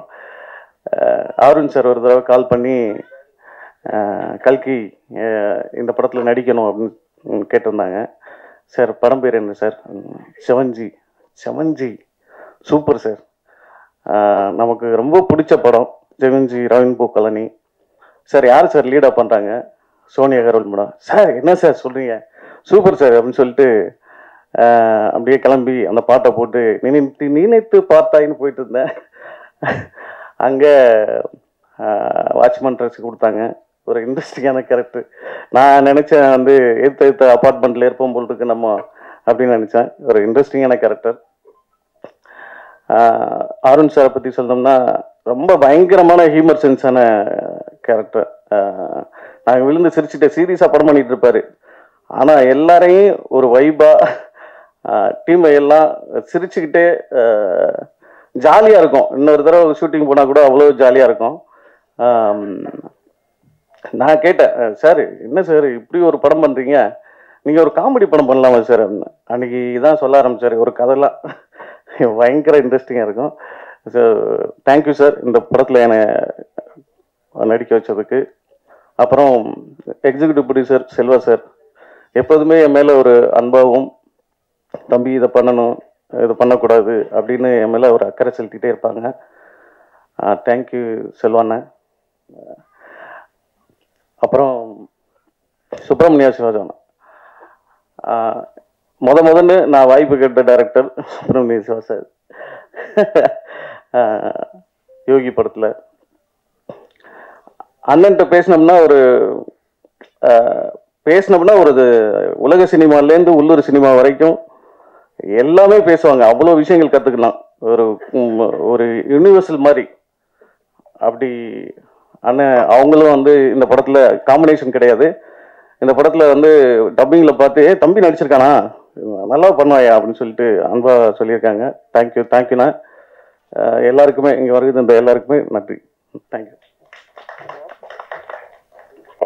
நன்றி பிரதர். அடுத்ததாக ஒருத்தவங்களை கூப்பிடணும். அவங்களை கூப்பிடுறதுக்கு ஏதாவது கவிதை சொன்னால் கண்டிப்பாக அருண் சார் கவுண்டர் போட்டு கலாச்சிருவார். எங்கள் அம்மா எப்போதுமே ஒன்று சொல்லுவாங்க, அழகான பெண்களை பார்த்தா கொஞ்சம் அமைதியாக இருந்துரும், அவன் வாயை கண்ட்ரோல் பண்ண முடியாது அப்படின்ட்டு.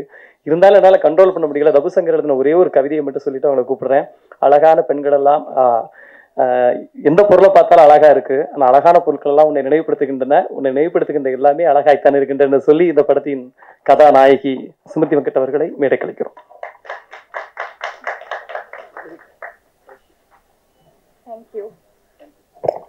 ஹாய், எல்லாருக்கும் வணக்கம். உங்கள் எல்லாரையும் இந்த படத்தோட 7G படத்தோட ப்ரெஸ் மீட்டில் சந்திக்கிறதுல எனக்கு ரொம்ப ரொம்ப சந்தோஷம். ஃபர்ஸ்ட் நான் ஓகேவா ஓகே. ஸோ ஃபர்ஸ்ட் நான் தேங்க்ஸ் சொல்ல தொடங்குறேன்.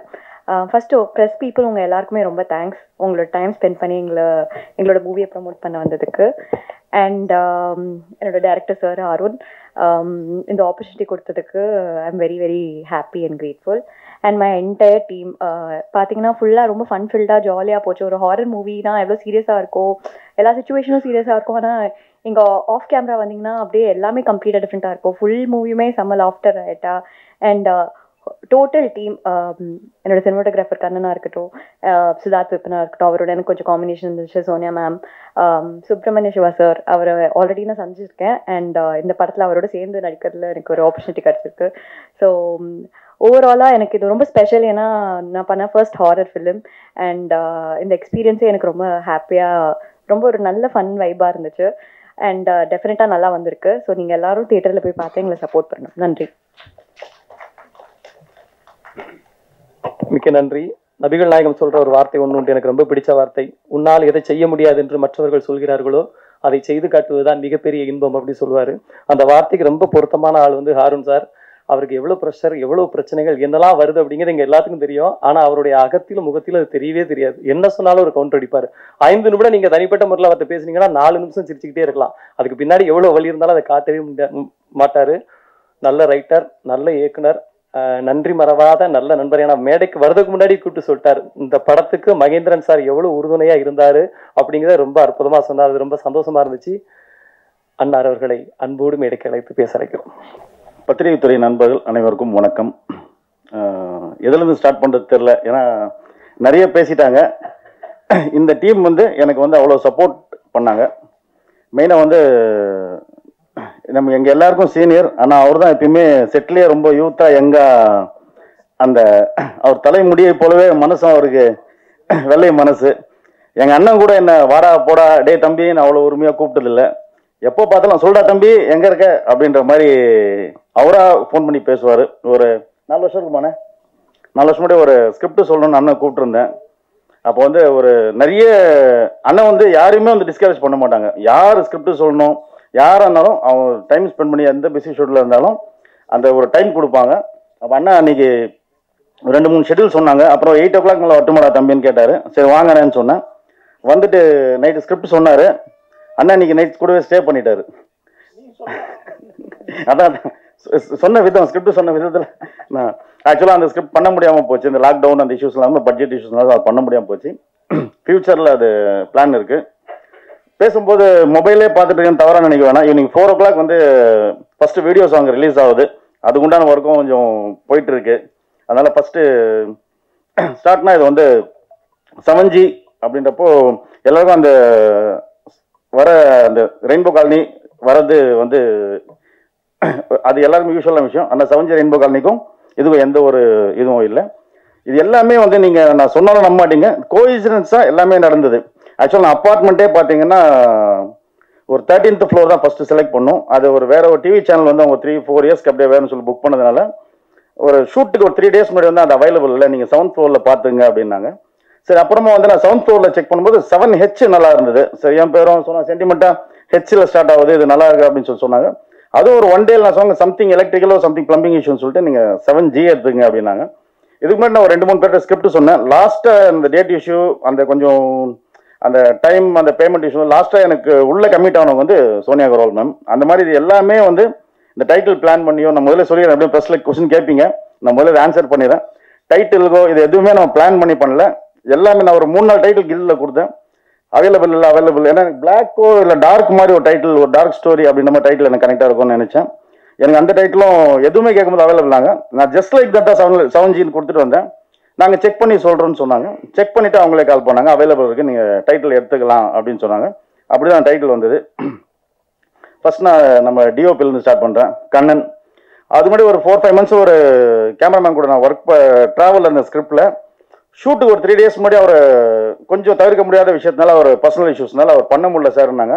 அப்போ எல்லா ஒர்க்கும் போயிட்டு எல்லாருமே கேட்டாங்க, என்னங்க 2 days ஷூட்டில் கேமராமேனே ரெடி ஆகல, 2 days ஷூட்டில் இருக்குன்னா அப்போ நம்ம கூட ஒரு தம்பி இதில் ரோல் பண்ணியிருக்காரு, அவனை கூப்பிட்டு கேட்டேன், உனக்கு தெரிஞ்ச அந்த கேமராமேன் தான் ரெஃபர் பண்ணுறா அப்படின்னு சொல்லுப்பா அப்படின்னா, ஃப்ரெண்டு இருக்கானே அவன் எப்பயுமே கேமரா கையோட தான் பேசும்போதும் சரி அந்த ஆங்கிளோட தான் பேசுவார் அப்படின்னு சொல்லி சொன்னேன். சரி வர சொல்ல ஆஃபீஸ்க்குன்னா அவர்கிட்ட டிஸ்கஸ் பண்ணேன், இந்த மாதிரி ஒரு சீக்வன்ஸ் இருக்குது, நீங்கள் என்ன மாதிரி லைட்டிங் பண்ணுவீங்கன்னு சொல்லி கேட்கும்போது அவர் வந்து ஒரு ஸ்டைல் காமிச்சார், ஒரு ரெஃபரன்ஸ் காமிச்சார். இந்த லைட்டிங் எனக்கும் அதுக்கும் கரெக்டாக ஒத்து போச்சு. சார் ஸ்கிரிப்ட் பவுண்ட் எப்போ சார் கொடுப்பீங்க, நான் ஃபர்ஸ்ட்டு எப்போ ஷூட் போகலான்னு சொல்லி சொன்னேன். நீ மண்டே ஷூட்டுக்கு வந்துரு, நம்ம ஸ்டார்ட் பண்ணிடலாம், நான் ஃப்ரீயாக இருக்கும்போது ஸ்கிரிப்ட் கொடுக்குறேன், நீ அப்புறம் படிச்சிடு, நான் டெய்லி உனக்கு கொஞ்சம் நான் சொல்கிறது மட்டும் எடுத்து கொடுத்துருன்னு சொன்னேன்.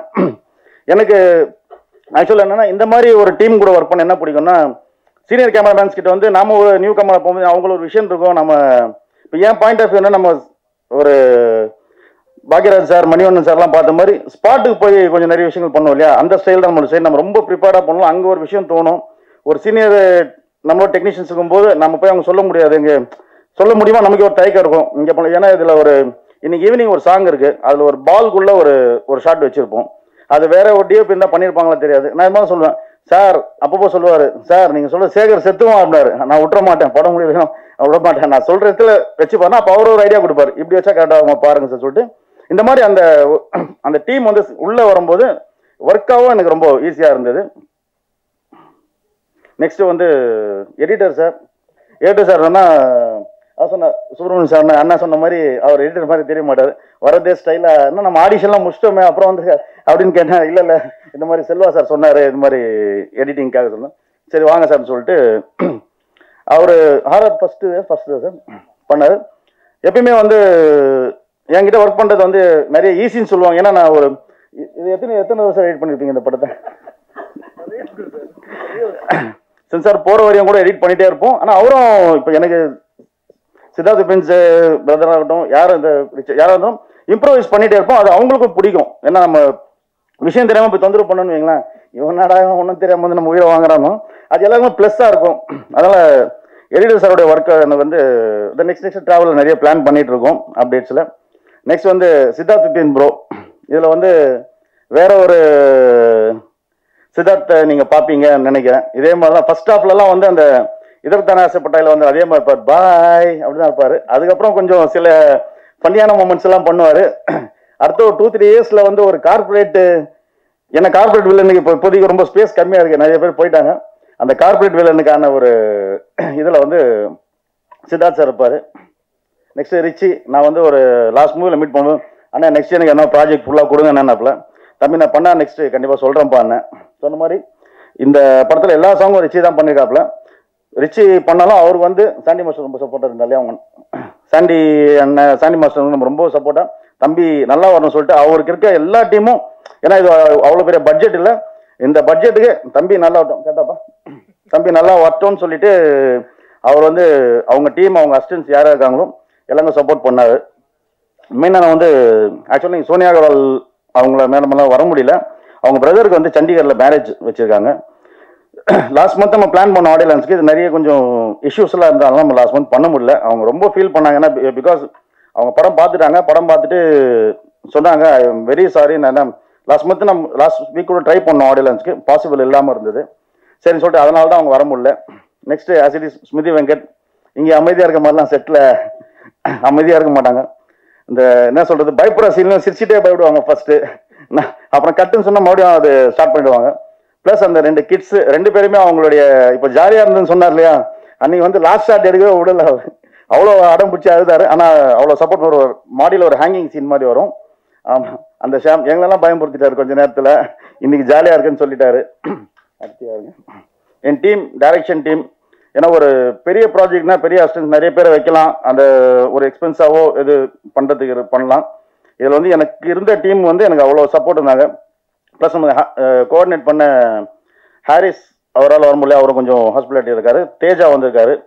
ப்ளஸ் இன்னொருத்தவங்க வந்து ஸ்னேகா குப்தான்னு மும்பைலேருந்து பர்ஃபார்ம் பண்ணியிருக்காங்க, ஒரு பிளாக் மேஜிஷியன் அந்த மாதிரி ஒரு ரோல் பண்ணியிருக்காங்க, அவங்களும் நல்லா பண்ணியிருக்காங்க.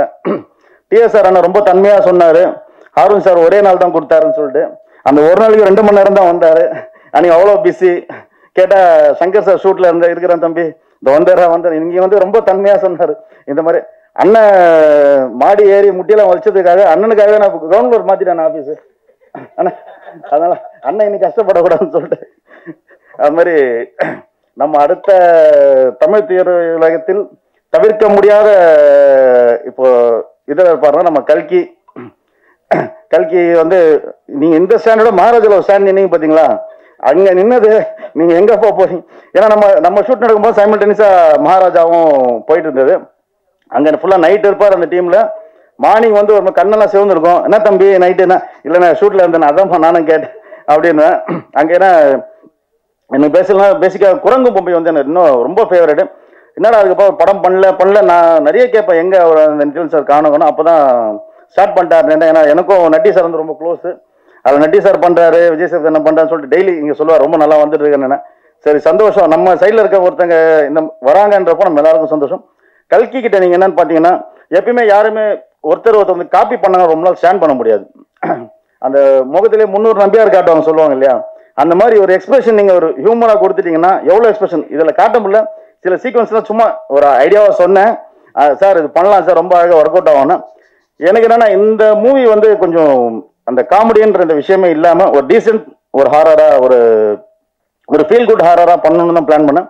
அதனால நானே அந்த ஹியூமர் எவ்வளோ ஸ்கிப் பண்ண முடியுமோ எங்கேயுமே நம்ம அது இல்லாமல் ஒரு நம்ம சொல்லுவோம் இல்லையா கொஞ்சம் இங்கிலீஷ் மூவிஸ்லாம் பார்த்தோம் டீசெண்டாக இருந்தது இந்த வாட்ச் பண்ணுறது, அந்த ஸ்டைல் பண்ணணும்னு சொல்லி நம்ம ஃபிக்ஸ் பண்ணிட்டு தான் இதில் எல்லாமே பண்ணியிருக்கோம். ப்ளஸ் வந்து இந்த டெக்னீஷியன்ஸ் எல்லாருமே கண்ணனுடைய team, crane camera light team, costume department எல்லாருமே எனக்கு வந்து ரொம்ப சப்போர்ட்டாக இருந்தாங்க. ஒரு விஷயம் நான் எப்பவுமே சொல்லுவேன், என்னதான் ஒரு BMW ஆடி கார் எதுவாக இருந்தாலும் இந்த கார் போனோம்னா ஒரு 500 ரூபாய் பெட்ரோல் போட்டு தான் ஆகணும். அந்த பெட்ரோல் இல்லைன்னா அந்த கார் அங்கே ஷெட்டில் தான் இருக்கணும். அந்த மாதிரி தான் எனக்கு என்னுடைய வெல்விஷர் பிரதர் மாதிரி மகேந்திர சார், அவரை வந்து அன்எக்ஸ்பெக்டடாக மீட் பண்ணி ஹாரூன் மேலே எனக்கு நம்பிக்கை இருக்குது அப்படின்னு சொல்கிற விஷயம் வேற. நான் பண்ணுற விஷயத்து மேலே ஒரு நம்பிக்கை ஒன்று இல்லையா. அவர் இந்த நீங்கள் எங்கே பார்த்தீங்கன்னா போஸ்டர்லேயும் சரி பேனர்லையும் சரி எங்கேயுமே ஒரு பேர் இருக்காது. அவர் ஸ்ட்ரிக்டாக சொல்லிட்டாரு. ஒன்று நீங்கள் நம்பவே மாட்டீங்க, அவர் எனக்கு சப்போர்ட் பண்ணுறான்னு சொல்லிட்டு அவங்க வீட்டில் கூட அவர் சொல்லலை. டில் அந்த ரிலீஸ் கிட்ட தான் வந்து இந்த மாதிரி நான் ஒரு விஷயம் பண்ணிட்டு இருக்கேன், ஏன்னா ஆர்வம் பண்ணால் கரெக்டாக பண்ணுவார்னு சொல்லிட்டு. எத்தனை பேருக்கு இந்த மாதிரி ஒரு ட்ரஸ்ட் பண்ணுற ஆள் கிடைப்பாங்கன்னு தெரியாது. ஃபஸ்ட்டு இங்கே ஒரு ப்ராஜெக்ட் ஜெயிக்கணும்னா நான் அதான் சொல்லுவேன், நம்பிக்கை. அந்த நம்பிக்கை இருந்தால் தான் இப்போது, ஏன்னா ஆக்சுவலாக இப்போ அவர் இடத்துல யாரும் நானே இருந்தாலும் கண்டிப்பாக கோவப்பட்டிருப்பேன். ஏன்னா லாஸ்ட் நவம்பர் இல்லை செப்டம்பர் இந்த மூவி ரிலீஸ் பண்ணிட்டோம்னு சொல்லிட்டு தான் நான் ஸ்டார்ட் பண்ணேன். விஎஃப்எக்ஸ் ஒர்க்கு அவ்வளோ புஷ் பண்ணிச்சு. இன்னைக்கு பெரிய படங்களே வந்து விஎஃப்எக்ஸில் தள்ளி போகிறதுனால நீங்கள் படம் பார்க்க சொல்லுவீங்க, சொன்னாலும் மாதிரி விஎஃப்எக்ஸ் எதுவுமே இல்லையே எதுலன்னு சொல்லுவீங்க. இல்லாமல் பண்ணுறது தான் அந்த அவ்வளோ ஒர்க்கு எடுத்துடுச்சு. நம்ம ஆக்சுவலாக அவங்க செப்டம்பரில் நம்மக்கிட்ட ஹேண்ட் ஓவர் பண்ணுறேன்னு சொன்னாங்க. March end April first week தான் அவங்க ஹேண்ட் ஓவராக பண்ணாங்க. அப்போ நாம் சொல்கிறத நம்பி ட்ரஸ்ட் பண்ணி அத்தனை நாள் இருந்ததுக்கு ரொம்ப தேங்க்ஸ். என்னை வந்து இந்த ப்ராஜெக்டில் ஃபுல்லாக டென்ஷன் ஃப்ரீயாகவும் அப்பப்போ ரொம்ப டென்ஷன் பண்ணுற மாதிரியும் இருந்தது நம்ம கேஎஸ்கே செல்வா பிரதர். ஏன்னா ஒரு வீட்டுக்குள்ள அண்ணன் தம்பிங்களெல்லாம் அந்த சண்டை வர்றது இது வர்றது எல்லாமே சகஜம். நைட்டு வந்து அப்படி பேசிப்போம். ஏன்னா ப்ரெஷர் எல்லாமே ஹேண்டில் பண்ணோம். ஆஸ் அ ப்ரொடக்ஷனாகவும் டைரக்ஷனும் எல்லாமே ஹேண்டில் பண்ணோம். அவர்கிட்ட சொன்னால் பண்ணுவார், ஒரு ரிலாக்ஸாக சொல்லுவார், பண்ணலாம் சொல்கிறேன் அப்படின்னுவார். நமக்கு என்ன நடக்குதுன்ற மாதிரி இருப்பார். உங்களுக்கு தெரிஞ்சிருக்கும், என்னை விட மீடியா உங்கள் ஃப்ரெண்ட்ஸு உங்கள் சர்க்கிள் எல்லாருமே தெரிஞ்சிருக்கும். புரியல, கேட்கல சார், இப்போதான் நான் ஃபர்ஸ்ட் டைம் பார்க்குறேன். செஞ்சிருவார். அதுதான் சில செஞ்சிருவார், சிலர் வச்சு செய்வார். இல்லை கூலா வந்து மறந்துட்டேன் தூங்கிட்டேன்னு சொல்லுவோம் இல்லையா, அந்த ஸ்டைலில் சொல்லுவார். ஆமாம், இதெல்லாம்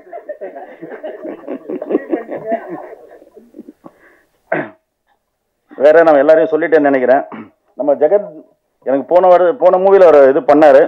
ஆக்சுவலாக நெக்ஸ்ட் ஆமாம் அவர் சொல்கிறாங்க. நம்ம ஜெகன் பிரதர் வந்து அடுத்த வருஷம் நீங்கள் அவரை கொஞ்சம் நிறைய பார்ப்பீங்க. விசிட்டிங் கார்டு ஒரு மெனு கார்டு சைஸில் இருக்கும்னு நினைக்கிறேன். ஆக்டர் இந்த மாதிரி எல்லாம் நிறைய ப்ராசஸ் பண்ணிட்டு இருக்காரு. எனக்கு தெரிஞ்சு ப்ரொடியூஸ் பண்ணுறீங்களா இல்லையா? எங்கள் team Jagan sir manager Jagan sir, அவங்க டீம் ஆனந்த் நமக்கு ரொம்ப சப்போர்ட்டாக இருந்தார். ஸ்டில் சைடில் வந்து 2 பேருமே சார் ரொம்ப ஹெல்ப்ஃபுல்லாக இருந்தாங்க. ஏன்னா அவங்க எக்ஸ்பீரியன்ஸில் நிறைய விஷயம் நம்ம கொஞ்சம் கைட் பண்ணுவாங்க. இந்த படத்தில் 2 பில்லர்னா சொன்ன மாதிரி ஃப்ளாஷ்பேக் சோனி மேம்னா இதில் வந்து ஸ்மிருதி 2 பேருடையும் இப்போ நீங்கள் இதுவரையும் பார்க்காத ஒரு ஸ்மிருதியை நீங்கள் பார்ப்பீங்கன்னு நினைக்கிறேன். இதில் கரெக்டா? அந்த மாதிரி வேற இல்லை சுப்பிரமணிய சிவா சார் அவங்க பேர் சர்மிளா மேம் ஒன்று பண்ணாங்க. எல்லாருக்குமே நல்லா பண்ணியிருக்காங்க. ஒரு ஃபீல் குட் ஹாரருக்கு வந்து எப்பயுமே ஒரு நல்ல ஆடியன்ஸ் இருக்காங்க. அந்த நீங்கள் தியேட்டரில் பார்க்கும்போது அதை கண்டிப்பாக அதை ஃபீல் பண்ணுவீங்க நினைக்கிறேன். தேங்க்யூ இந்த ஆடியன்ஸ் வந்து இது ப்ரெஸ் மீட்டை தேங்க்யூ வந்து இது பண்ணதுக்கு ரொம்ப தேங்க்ஸ். யாருன்னா மறந்துருந்தா மன்னிக்கவும். நன்றி. நன்றி சார், ரொம்ப அற்புதமாக சொன்னாங்க. அவர் வார்த்தைகள் மூலமாக ஒன்று தெரியுது, இந்த 7G நிச்சயமாக கரன்சியை கொட்டும். அடுத்ததாக இந்த படத்தின் நிர்வாக தயாரிப்பாளர் பாசத்துக்குரிய அண்ணன், எனக்கு தொகுப்பாளராக இது முதல் மேடையை தந்தவர், அதனால அதை தப்பு பண்ணா கூட மன்னிச்சுக்கோங்க. கேஎஸ்கே செல்வா அவர்கள் ஒரு 1 மணி நேரம் நன்றியுடைய ஆற்றுவார்கள். அனைவருக்கும் வணக்கம். வாய்ப்பளித்த அருண் சாருக்கும் மகேந்திரன் சாருக்கும் நன்றி. ஆக்சுவலாக வந்து நேற்று சாயங்காலம் 6 மணிக்கு தான் இந்த ப்ரெஸ் மீட் வைக்கலாம்னு பிளான் பண்ணோம். இல்லைனா நம்ம ட்ரெய்லர் சாங்ஸ்லாம் பார்த்துருக்கலாம், ஒரே நாளில் ரெடி பண்ண முடியல. ஆர்டிஸ்ட்டு இல்லாததுனால போன வாரம் வச்சுருக்க வேண்டிய ஆடியோ லான்ச் கொஞ்சம் டிலே ஆகிடுச்சு. அதனால் உங்களுக்கு ட்ரெய்லர் காட்ட முடியல. யூடியூப்பில் இருக்குது, பாருங்கள், பார்த்து சப்போர்ட் பண்ணுங்கள். ஆக்சுவலாக இந்த படம் வந்து இப்போ ரீசெண்டாக இருக்கிற பேய் படம் காமெடி படம் மாதிரியெல்லாம் இருக்காது. காஞ்சூரிங் மாதிரி ரொம்ப ஹாரராகவும் இருக்காது. 13B மாதிரி ஒரு செட்டிலான ஃபேமிலி ஹாரர் படமாக இருக்கும். பார்த்து என்ஜாய் பண்ணுங்கள். நன்றி. கேள்வி பதில். எய்ம் சதீஷ் சார் டீம் அவருக்கும் நன்றி. அவங்க பேக் போனா இருந்து இந்த நேற்று ஒரு 5 o'clock தான் ஃபிக்ஸ் பண்ணோம், அதுக்குள்ள இருந்து இவ்வளோ ஆர்கனைஸ் பண்ணியிருக்காங்க. அவங்களுக்கும் எய்ம் சதீஷ் சார் சிவா எல்லாருக்குமே வந்து ரொம்ப தேங்க்ஸ்.